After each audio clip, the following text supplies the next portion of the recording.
A influência cafeeira dos barões do café na constituição e trajeto da estrada de ferro Dom Pedro II. Antes de se haver a estrada de ferro, todo o transporte era feito por muares. Os muares eram, na verdade, animais que vinham do sul do país, que era o cruzamento de égua com jumento. Era um animal que oferecia maior resistência, suportava andar até mais rápido em regiões íngremes. E com isso, haviam os tropeiros, que era uma espécie de transportadora da época. Os tropeiros eram aqueles empresários que investiam num grupo de muares que era comercializado geralmente em São Paulo, na feira de Sorocaba, em muares que vinham do sul do país e do norte. Esses muares eram então agrupados em caravanas e o tropeiro oferecia o seu serviço ao senhor dono da fazenda. A fazenda, por sua vez, para poder reduzir os custos, enviava o café para o porto e esse mesmo frete, digamos assim, ele também trazia açúcar, sal, trazia carne de charque, trazia peixe, panos, vinho, ferramentas para a fazenda. Com isso, o frete ficava um pouco mais barato. Quando não se tinha produtos para trazer para a fazenda lá do porto, o frete se tornava extremamente caro. Esses animais, por sua vez, também, em muitas das viagens, eles perdiam parte da produção. Animal que caía, animal que se feria, animal que se aleijava.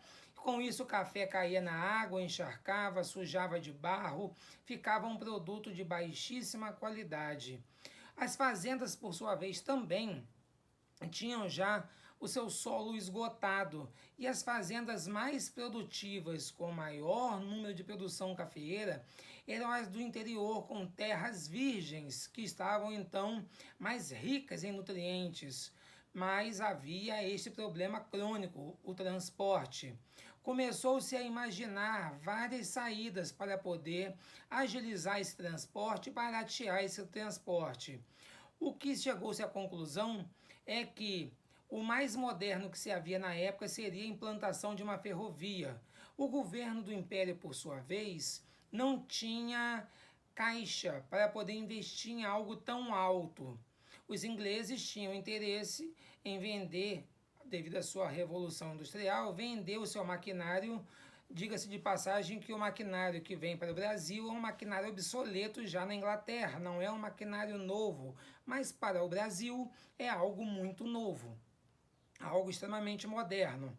E então, fazendeiros se organizam em associações para poder fomentar, para poder então investir na implantação de uma ferrovia. O Império, por sua vez, ele emite vários decretos, várias leis, autorizando, dando subsídios teóricos, territoriais para a implantação, mas ele não coloca em hipótese alguma verba, dinheiro, não se tem dinheiro vindo do Império. Os fazendeiros, então, são os grandes investidores para que houvesse a implantação da ferrovia no interior, em especial aqui da pesquisa, do Vale do Paraíba Fluminense, a região de Vassouras, Valença, Barra do Piraí e outras mais. Cada um desses fazendeiros tinha uma cota de investimento para que a ferrovia passasse. O que acontece é que essa ferrovia, ela tem então um rumo, mas ela não tem um projeto. Como assim um rumo? Queria-se sair do Rio de Janeiro, próximo ao porto, queria-se chegar ao interior, porém, a estrada de ferro deveria atender aos interesses daqueles que estavam financiando.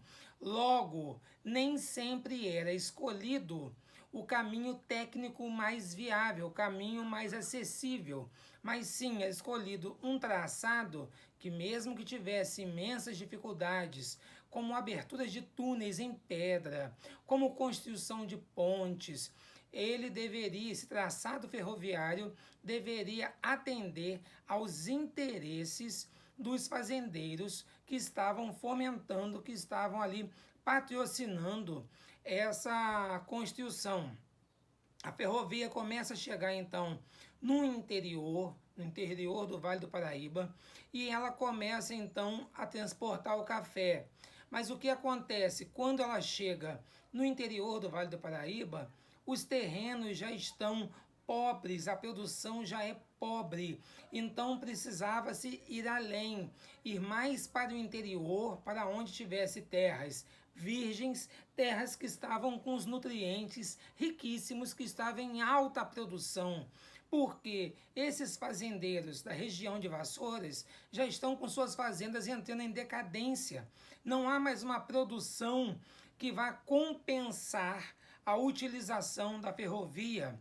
Por sua vez, também, o governo imperial garante subvenção de juros para os fazendeiros poderem investir na ferrovia.